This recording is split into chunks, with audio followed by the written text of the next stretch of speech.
T20 world cup మరి కొద్ది గంటల్లో కూడా ఫైనల్ ప్రారంభమవుతుంది. అహ్మదాబాద్ వేదికగా జరగబోయే టీ20 అదేవిధంగా న్యూజిలాండ్ ఈ యొక్క ఫైనల్స్లో కూడా తలబడబోతుంది. దీనికి సంబంధించి ఇండియా టీంలోని ఆటగాళ్ళ యొక్క ఆట తీరు ఏ విధంగా ఉండబోతుందో మనతో పాటు ఉన్న కోచ్ని అడిగి తెలుసుకుందాం. ప్రధానంగా టీమిండియాలో అక్షర్ శర్మ యొక్క ఆట తీరు ఏ విధంగా ఉందో కూడా కనుక్కుందాం. అంటే బ్యాట్స్మెన్లో వరల్డ్ నెంబర్ 1 ర్యాంకులో ఉన్న అభిషేక్ శర్మ ఇటీవల కాలంలో తన ఆట తీరులో కొంత ఇబ్బందులు ఎదుర్కొంటున్న పరిస్థితి కనిపిస్తుంది. దీనికి సంబంధించిన కొన్ని అంశాలు మనతో పాటు మాట్లాడడానికి కోచ్ కిరణ్ ఉన్నాడు, ఆయన అడిగి తెలుసుకుందాం. సార్ చెప్పండి, ఈరోజు మా ఫైనల్స్లో కూడా టీమిండియాతో కివీస్ పోటీ పడబోతుంది. అహ్మదాబాద్ వేదికగా జరగబోయే ఈ మ్యాచ్కి అంటే ప్రపంచవ్యాప్తంగా ఉన్న క్రీడాభిమానులు ఎంత ఎదురు చూస్తున్నారు. ప్రధానంగా టీమిండియాలో అభిషేక్ శర్మ ఆట తీరు ఏ విధంగా ఉండబోతుందని మీరు అనుకుంటారు? అంటే వరల్డ్స్ నెంబర్ 1 బ్యాట్స్మెన్గా ఉన్న అతను, ర్యాంకింగ్లో ఉన్న అతను ఇటీవల కాలంలో కూడా కొంత తడబడుతున్నట్టు కనిపిస్తుంది. ఆయన ఆట తీరు ఏ విధంగా ఉండాలని మీరు అనుకుంటున్నారు?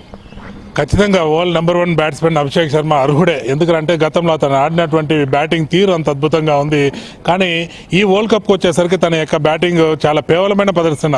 కారణం ఏమంటే తొందరపాటు, ఒక టెన్షన్, ఈ రెండు తనలో ఉన్నటువంటి బ్యాటింగ్ స్కిల్స్ని డౌన్ చేసేసాయి.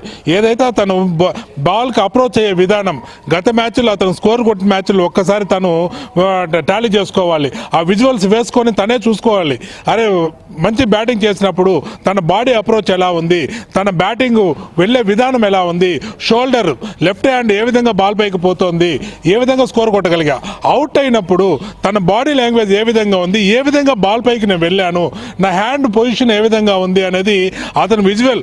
అవుట్ అయిన డకౌట్లు అయినటువంటి మ్యాచ్లు, తొందరగా 10 రన్లకు 5 రన్లకు అవుట్ అయిపోయినటువంటి మ్యాచ్ల్లో అతను అవుట్ అయినటువంటి బాల్ మాత్రమే ఒక్కసారి అతను చూసుకుంటే, అదే విధమైనటువంటి బాల్ గతంలో ముందు మ్యాచ్ల్లో ఏ విధంగా వాటిని బౌండరీ సిక్సర్ తరలించాడు, అది కాకుండా ఇతను గాల్లోకి కొట్టేసి 30 యార్డ్ సర్కిల్లోనే పైకి లేపేసి అవుట్ అవుతున్నాడు.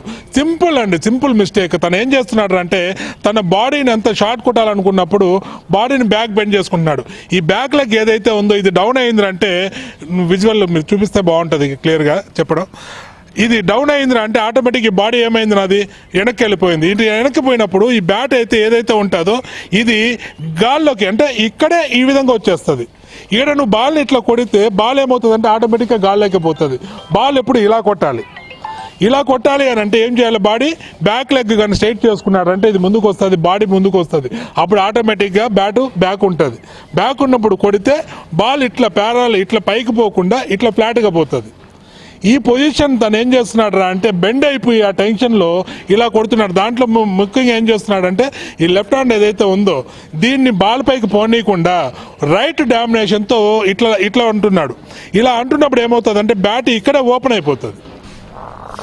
టీమిండియాలో అత్యంత నైపుణ్యంతో కలిపిన ఆట తీరును ప్రదర్శించే అభిషేక్ శర్మ తన ఒత్తిడిని అధిగమిస్తే తాను సునాయాసంగా రాణించగలుగుతాడు. అదేవిధంగా ఏదైతే ఈ యొక్క ఫైనల్స్లో కూడా ఈ యొక్క టీమిండియా కూడా గెలవడానికి అవకాశాలు ఎక్కువగా ఉంటుందని చెప్పి కూడా కోచ్ కిరణ్ చెప్పారు. అదేవిధంగా ఏదైతే ఒత్తిడికి గురి కాకుండా ఎవరైతే మొట్టమొదట టాప్ ఆర్డర్లో దిగుతారో ఓపెనర్స్, వారు ఒత్తిడికి గురి కాకుండా వాళ్ళు ఒక సమర్థవంతంగా నైపుణ్యంతో అదేవిధంగా ఆత్మస్థైర్యంతో ఆడగలిగితే ఈ యొక్క టీమిండియా యొక్క గెలుపు కూడా సునాయాసంగా ఉంటుందని చెప్పి కూడా కోచ్ కిరణ్ చెప్తున్నారు.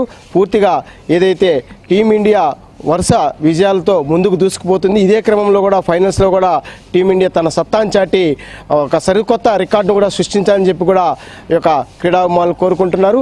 అదేవిధంగా కూడా ఈరోజు అహ్మదాబాద్ వేదికగా జరగబోయే ఈ యొక్క మ్యాచ్ కూడా అద్భుతమైన విజయాన్ని మరోసారి టీమిండియా తన ఖాతాలో వేసుకోవాలని చెప్పి కూడా పలువురు ఆకాంక్షిస్తున్నారు. కెమెరామెన్ రమణతో నారాయణ రాజు, తిరుపతి.